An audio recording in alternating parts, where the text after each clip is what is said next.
It's week 23 at the Charlotte Police Training Academy, and the recruits are anticipating the pinning of their badges now more than ever. Thankfully, they have a training staff full of people willing to help them learn as much as they can in preparation for graduation. I've only been through one academy, and that was here, but the basis of level of instruction, of caring, of the fundamentals of being great, not only police officers, but great citizens of our wonderful community that we have here in Charlotte.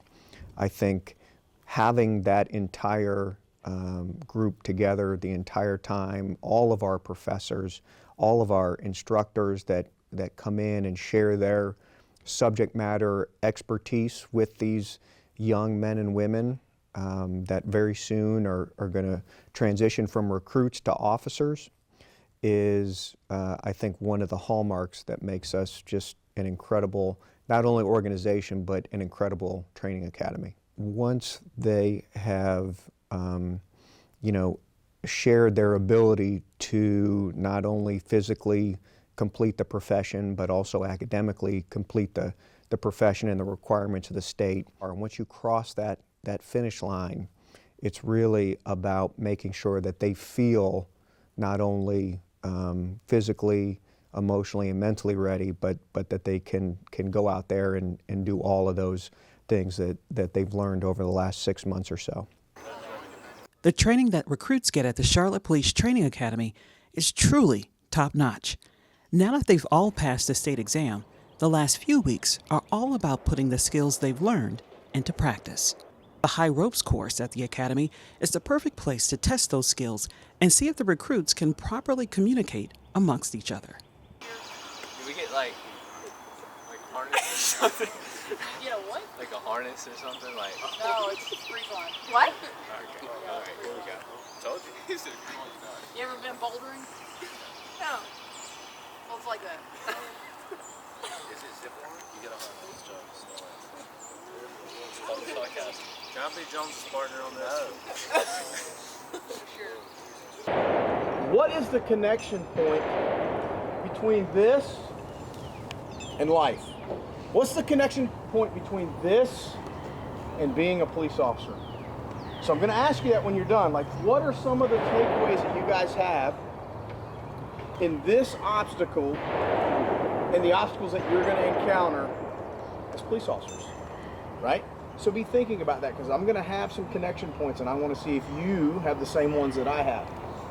All right, I know that Officer Pickard had already told you guys, when you get up there, make sure one claw is always tethered. We'll talk about it in just a minute when we get you geared up and we send you up. We're going to do in groups of 4, and then we're going to launch you.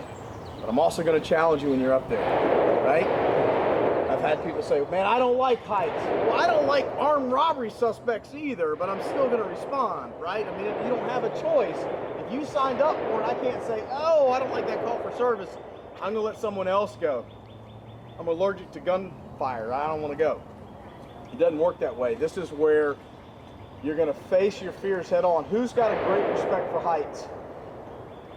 Okay, I'll say it. Who's afraid of heights? No? All right, then. We're going to have some blindfolds up there. We're going to see how much you do like heights. All right, helmets on. The old brain housing unit, that's most important here today. I'm going to explain something to you. These OSHA clips, these things are steel, and they will give you what we call summer teeth. You guys know what that is, summer teeth? Some are in your mouth, some are on the bottom of the course, some are in the woods. When you start swinging this thing around, I've seen people, I mean, Captain one time chipped his front tooth and had to file a workers' comp claim. Good luck on that one, right? Trying to explain that your OSHA clip hit your face. I don't know how it looks, but it's not pretty. All right, once you got your helmet on, just be mindful. Look, these are going to be operated with one hand only. I don't want to put 2 hands on this because I'll get in this kind of what I'll call sympathetic reflex, where we'll be up on the course, like my girl from Notre Dame Law School, and was like, hey, where do I put these again? One should always be on the course. You should be tethered in at all times. You guys got that? Yes, sir. Pretty heavy. There you go. Well, what are you supposed to say? Check. Safety check. Safety You check. say safety check. He says check.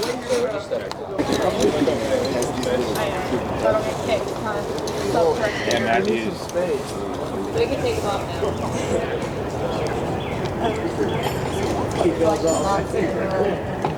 And at some point, Chester, you can run those goggles back to Katie if you will. Chop, chop, lollipop.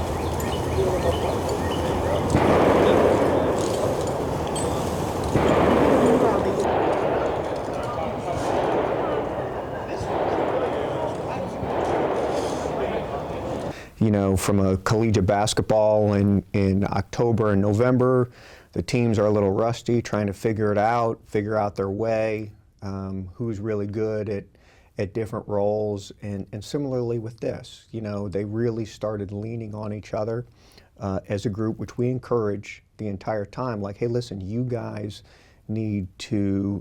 are all in this together. You guys and gals are all in this together, and all of you want to be successful. And encouraging them to reach out to each other and to rely on each other. Similarly, what you do, every day in patrol, as officers are out there, you are not supposed to be the subject matter expert on every single call for service, and that really relates here to the academy and the roles of responsibilities for each of them. And they're playing their best ball right now, which is really good to see. And I think the excitement that they will be able to share with the department is really refreshing. Oh, they're ready. Yeah, I know that they're ready. We have the best training staff in the country, hands down. And our job is to get them ready to be successful, and including not only with the tangible benefits and the tangible tools necessary to be great officers, but also the mental side of it, and making sure that they are mentally ready to handle all the challenges, the ups and downs of the profession. And I think we've done an exceptional job of getting them to that point. And they're ready. They're ready. Driving training, much like the rest of the recruits' training, doesn't stop once the recruits pass the state test. Once they pass it, trainers begin focusing their efforts on things that are more specific to CMPD. Doing this helps the recruits gain a clear understanding of CMPD policies and how to work within them. Pursuits are just one of those policies, referred to often as a 43. Okay, so the first two cars will go out, 1100 and 1200. You guys are going to go opposite directions when you get to the stop sign, okay? You're not going to follow each other. There's going to be a bunch of interference cars out on the track, and you are going to circulate the track just like you would, or it would in your patrol division. You'll get a call for service that dispatch will give you, and you have to determine whether or not that's something you can 43 for, but you're going to circulate until you find that car. You're going to make a traffic stop. The car's not going to stop today. It's going to take off. You have to decide whether or not you're going to 43 it based on the call for service. So you got to listen to the radio. Sergeant Anderson, Sergeant West, and Sergeant Cedarbaum are here as the supervisors to actually supervise the pursuit. If you 43 something you're not supposed to, they are going to terminate it. They're going to tell you at 22, turn off your emergency equipment. Dispatch will automatically give you another call for service, okay? You'll have to find that car, and then the same thing again. Decide if you can 43 that car, and then once you 43 a car that you can 43 for, according to our directive, you're going to drive 43 it around the track for about 3 minutes. At the 3 minute mark, it's always going to end right here on Tommy Horton Drive with the deployment of the stop sticks. They'll stop. I want you guys to simulate a felony stop position, get out of the cars quickly, and then we will index it, okay? Academy 1100. Go ahead. I'm working. Robbery from business, 2725 Bean Road. 7-4. En route. 2725 Bean Road. Academy 1100, that license plate's going to be Victor X-ray Mike 9503, occupied 2 times.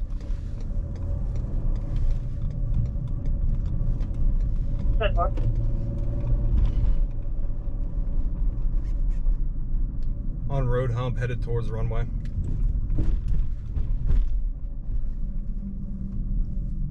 Ten four. Hey, first come down, please. Number, please. 1200, turn left on road hop towards Tonic. 1300. Stop 6 deployed. Academy 1300, stop 6. Driver! Step out of the car with your hands up! Step out of the car with your hands up!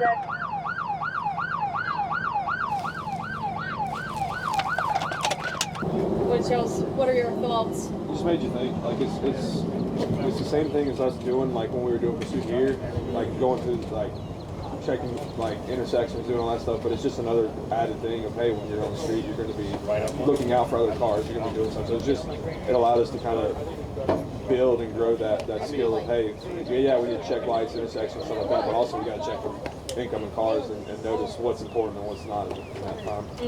So we talk about the crawl, walk, run, right?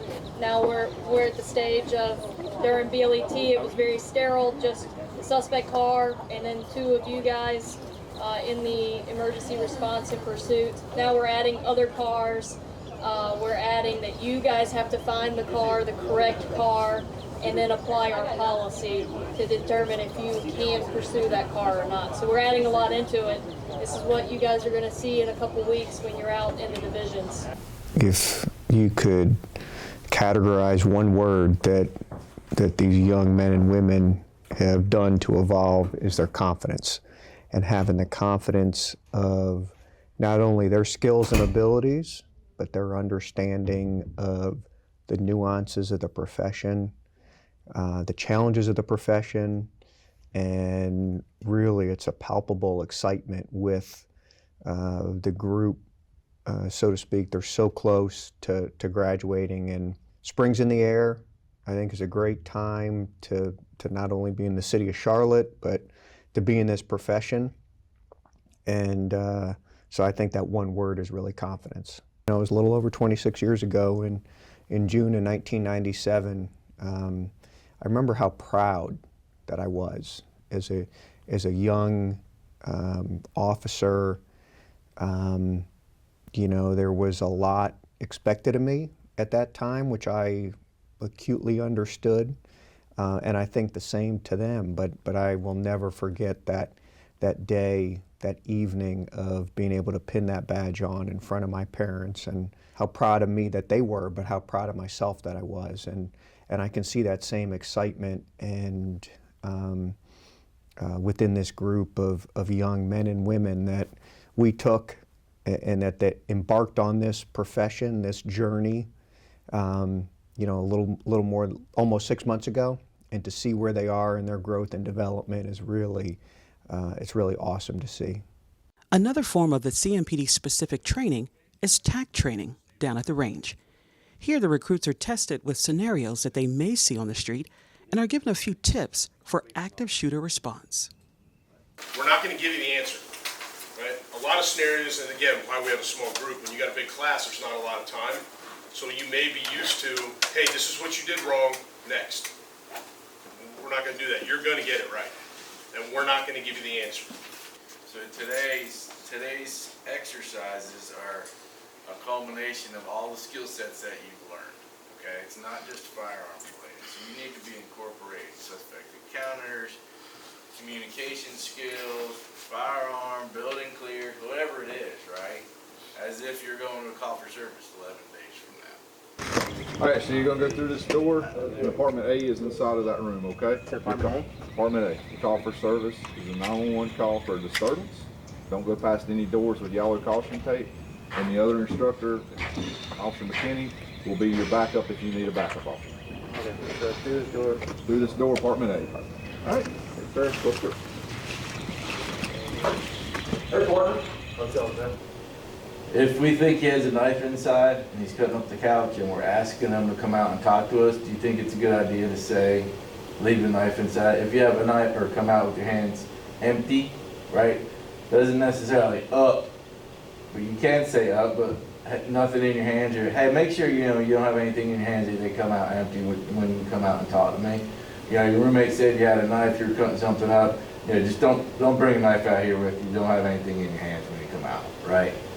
And then that way, if he comes out with the big butcher knife, then Third time's fine. That's some level of non-compliance, right? Well, why is he bringing this big knife out with him when I told him not to, or asked him not to, right?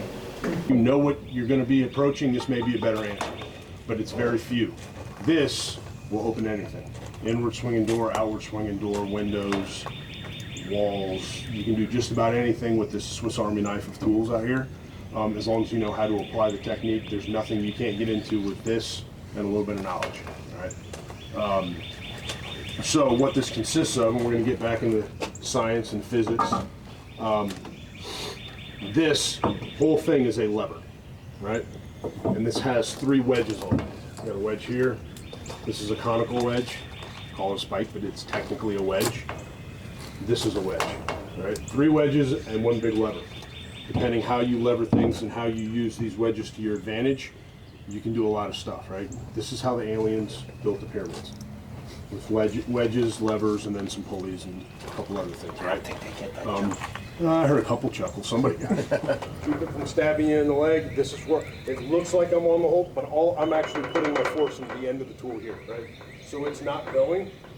So now we're going to try the third technique. We're going to move, swing the tool around and go here, using a different wedge, right? I'm just wedging it in the door a little bit while I'm getting underneath it. So just keep a little bit of outward pressure as you get a shoulder up underneath that force. Now you're gonna be standing. And then just stand up. And once you're all the way up, just continue to the top. But you're gonna have to move your hands back to the floor. There you go. Use the leverage. Just because you can muscle it doesn't mean you should. Yeah. Right? That's all you're getting from that technique. Again, sometimes that's going to open a door, sometimes it's not. If it doesn't, we move to the next thing. Great expectation carries great responsibility, and I certainly think that that they're up to the task of being phenomenal officers for the best department in the country.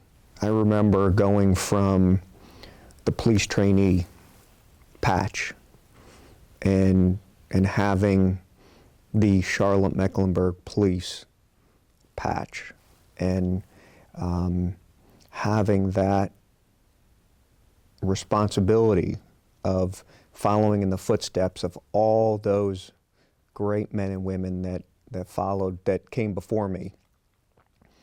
I think that is probably, I mean, I get emotional thinking about taking my badge out of my pocket. With the chief at the time was Dennis Nowicki, and he told us all that we could pin our badges on, and pinning my badge and then looking out at my family is kind of a bow on the entire academy process. Was really a special day, and I think that